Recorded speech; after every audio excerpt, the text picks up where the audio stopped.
Il y aura des questions qui permettront de réintervenir après, mais je suis désolée, j'ai le mauvais rôle de gardienne du temps.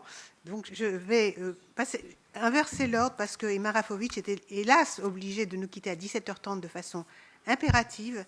Donc je vais lui passer la parole, mais d'abord dire 2 mots de présentation. Donc vous êtes adjointe au maire du 11e arrondissement, présidente des Jeunes Socialistes, vous êtes attachée aux valeurs traditionnelles de la gauche et aux enjeux pour aujourd'hui, c'est-à-dire la lutte contre les injustices, y compris les injustices climatiques.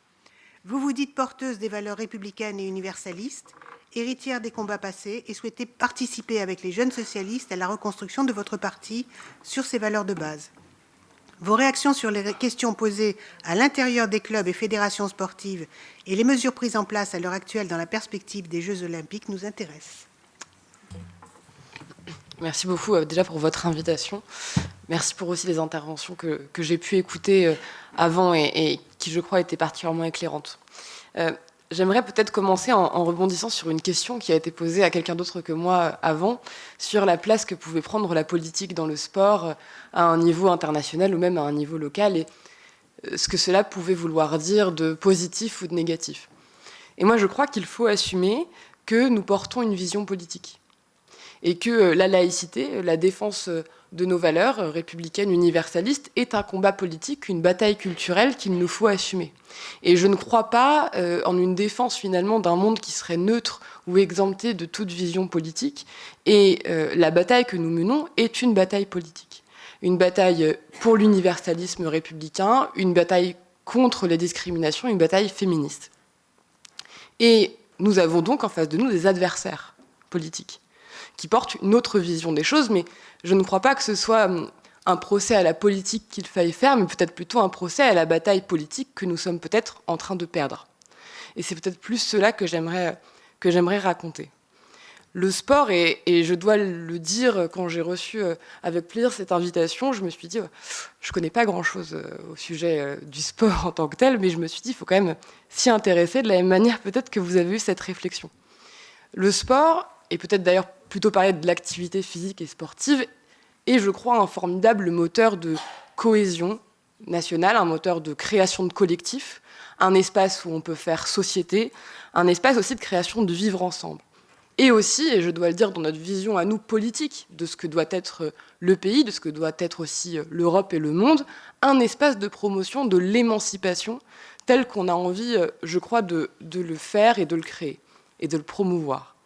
Vous parliez tout à l'heure d'émancipation des corps et peut-être la lutte que nous devons porter collectivement pour ce combat-là. Et je crois que c'est vrai.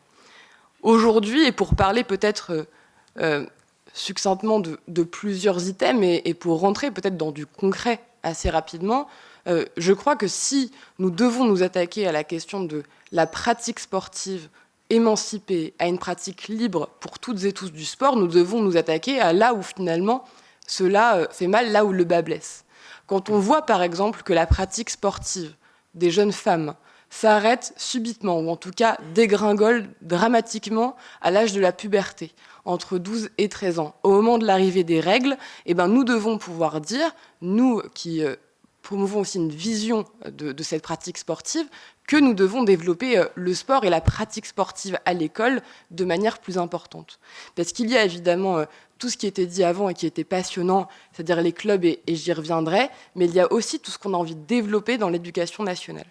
Et je pense que nous devons pallier cet effondrement dans les clubs, à la pratique en club des jeunes femmes, avec aussi une plus grande place donnée à la pratique physique et sportive à l'école. Nous devons aussi accompagner les clubs dans ce qu'ils évoquaient parfois, c'est-à-dire peut-être une forme d'isolement sur ces questions-là. Et donc cela passe, je crois, par aussi un plus grand investissement fait dans les UFR STAPS, qui sont des espaces de formation importants d'éducateurs sportifs et qui doivent aussi être des endroits où on enseigne ces questions-là. Les questions de valeur, les questions de la République.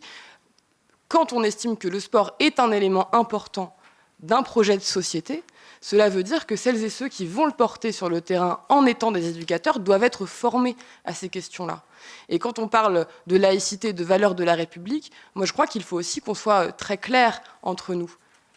Il n'y a rien d'inné dans le fait d'être attaché aux valeurs de la République, de les connaître, de connaître la loi ou de connaître la laïcité. Quand tout à l'heure j'entendais un intervenant, je le voyais, brandir la charte de la laïcité qui faisait 45 pages et qui nous disait il faut l'avoir lu et signé pour pouvoir enseigner, moi je pense que beaucoup l'ont peut-être signé mais peu l'ont lu. Et comment est-ce qu'aujourd'hui on fait pour que finalement ces valeurs-là transpirent dans notre pratique, dans notre méthode et dans notre projet politique. Et donc, nous devons aussi faire confiance, je crois, à tous ces acteurs-là. Et moi, je vous le dis en tant que responsable politique, en tant qu'élu local, mais aussi en tant que responsable d'une organisation de jeunesse. Aujourd'hui, les valeurs que nous portons, laïques, sont, je crois, en danger dans une vision plus globale du monde. Et quand nous parlons de féminisme, aussi dans le milieu féminisme, il y a une transpiration d'autres valeurs, d'autres projets de société, et nous devons être très vigilantes et vigilants à cela. Et donc, je suis désolée, je suis peut-être trop courte par rapport à tout ça, mais ce que j'ai envie de vous dire et ce que je crois profondément, c'est que c'est aussi aux associations que vous êtes, aux acteurs sportifs, de peut-être aussi nous dire à nous qui sommes des responsables politiques, dans quel espace nous devons aussi agir, de quelle manière et quelles propositions concrètes nous devons porter pour le milieu sportif. Moi, en tout cas, c'est de ça que je suis en attente.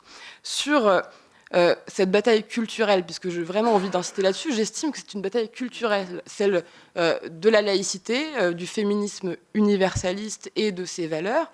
Eh ben, je crois que nous devons assumer de parler de sujets dont peut-être nous nous sommes trop éloignés.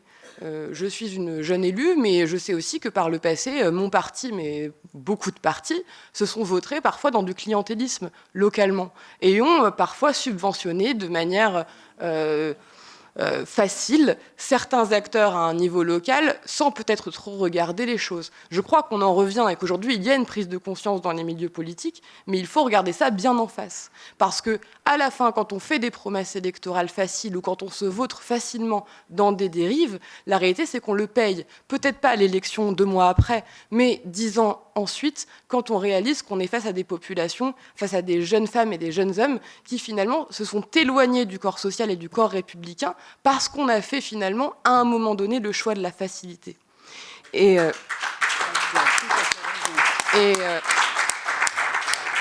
cette bataille culturelle, et j'aimerais peut-être finir là-dessus, elle doit aussi être menée dans la jeunesse. Moi, je vous le dis, cette bataille que l'on mène pour l'universalisme républicain, pour la République, c'est aussi une bataille pour la démocratie, de manière générale, et pour une liberté.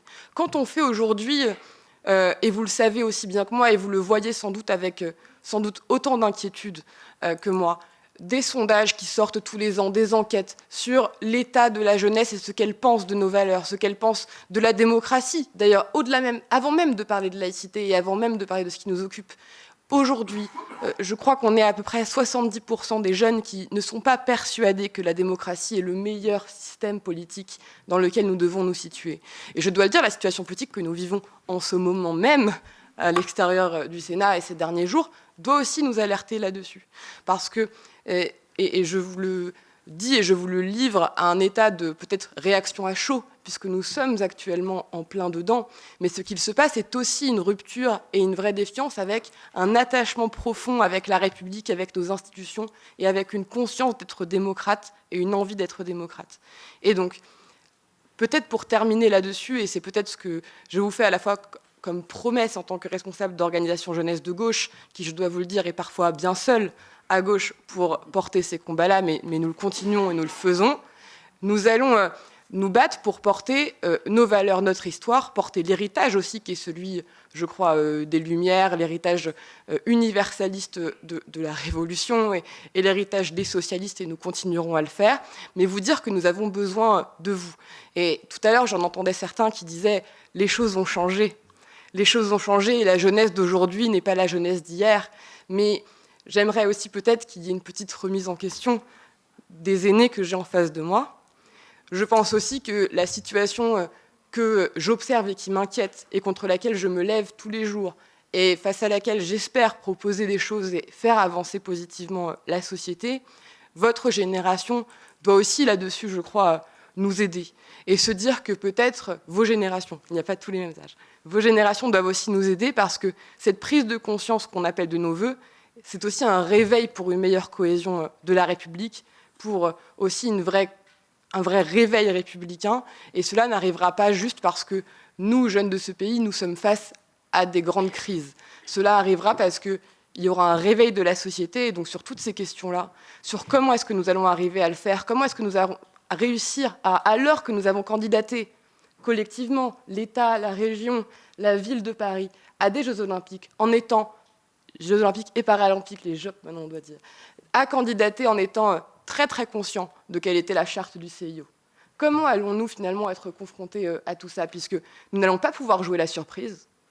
En tout cas, moi, je ne le pense pas. Et donc, comment est-ce que nous allons pouvoir, à ce moment-là, être en capacité de développer un discours qui est le nôtre, qui est singulier en Europe, qui est singulier dans le monde? Comment ce discours-là va-t-il pouvoir survivre pendant les 2 mois, et en réalité bien plus, qui vont nous occuper collectivement?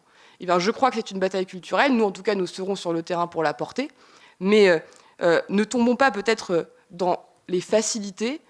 Les batailles que nous avons à mener sont immenses parce que nous sommes en train de les perdre à un niveau national et à un niveau international.